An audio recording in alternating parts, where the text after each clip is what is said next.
Back in 2020, I transitioned from my career in law to tech.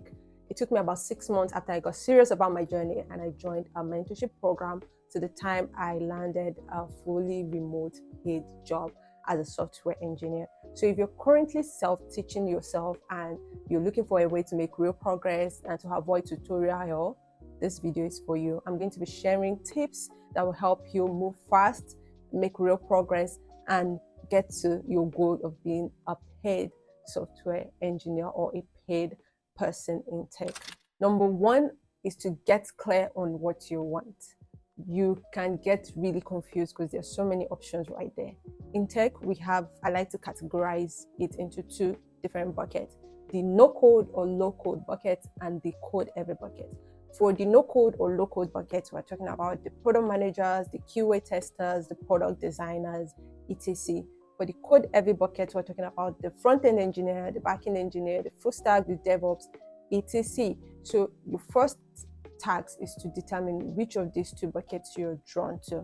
Are you going for roles in the low code or no code bucket, or you're going for roles in the code heavy bucket? What this does for you is it helps you narrow your options so you're not all over the place. When I started learning, I was all over everywhere. 1 week I was doing Bash, the second week I was doing virtual machines, then the next Python, and something entirely different the next. I was just all over the place. I just wanted to get into tech, but I didn't have clear directions, and that really slowed my progress. So the lesson to learn from this is pick one direction and then you can go deeper and drill deeper to understand what you need to do. The second thing you need to do is walk backwards from your dream job. So now you've picked a bucket you're attracted to. Within that bucket, research the roles that are available. So if you're going for code everywhere, talking about front end, back end, there's so many. You can research Google and you see all the list. Or if you are going for low code or no code, then you are talking about product managers, QA testers. You can research and you see all the list of the roles available. So when you have those roles, you pick some of them. And what I want you to do is go to a job board, LinkedIn, Indeed, any job board you're familiar with, or just Google up job boards and search for entry level roles for the particular position you're going for. So if you pick a front end developer, then go to job boards and search entry level front end engineer or developer. And I want you to go through at least 10 job listings. Go through them, and the things you're looking for is number one, what is the requirements? So look through it and note down the common requirements, the recurring requirements. Number two is to check for the tools and languages that these positions require from you. And number three is to check for common expectations. So go through the job listings and check out these three different criteria. So you make your list about the recurring ones. So go through these job listings and note down the recurring things you see under the three categories I've mentioned. What this does for you is gives you a clearer picture of what you need to do. Now, if you want to work in a startup company, most times they require you to know how to write React or Node.js. Is quite common if you're going for the code heavy part of tech. And if you plan to work with maybe in enterprise roles, or you want to work in a bank, they mostly require to learn maybe Angular, .NET, or Java-based stacks mostly.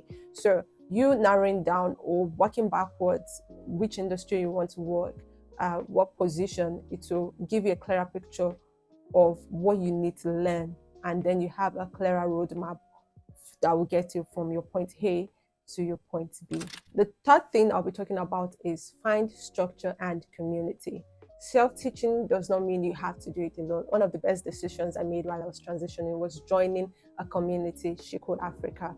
The community gave me access to mentorship, they gave me access to accountability, they gave me access to resources and so many things, opportunities. So try to find structure, try to find communities that you can join.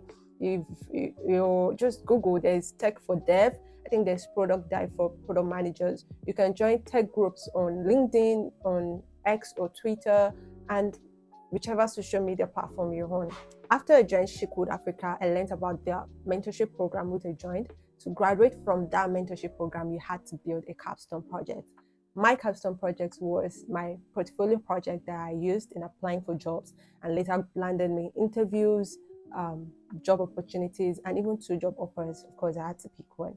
But yes, joining a community is important. getting a structured, if you have access to mentorship, take it. If you can afford a boot camp, please do. If not, free mentorship, free communities, you can check on LinkedIn, tech communities on LinkedIn. You can check Slack or Discord communities. You can check X or Twitter communities. Just look for tech communities around you, or specialize to whichever role you want to go into and join those communities. The fourth tip I'll be talking about is build a capstone project. Please don't build another to-do app or a calculator app. You can do that while you're learning, but when you're done learning the basics, put everything you've learned together and build something that solves like a real world problem. Build a savings tracker for market women. Build something that solves a problem in your community. For me, when I was done with my mentorship program, I built a fully functional e-commerce website. You could do everything. The only thing I didn't do was integrate payments. So I had to mock that part, but it was fully functional.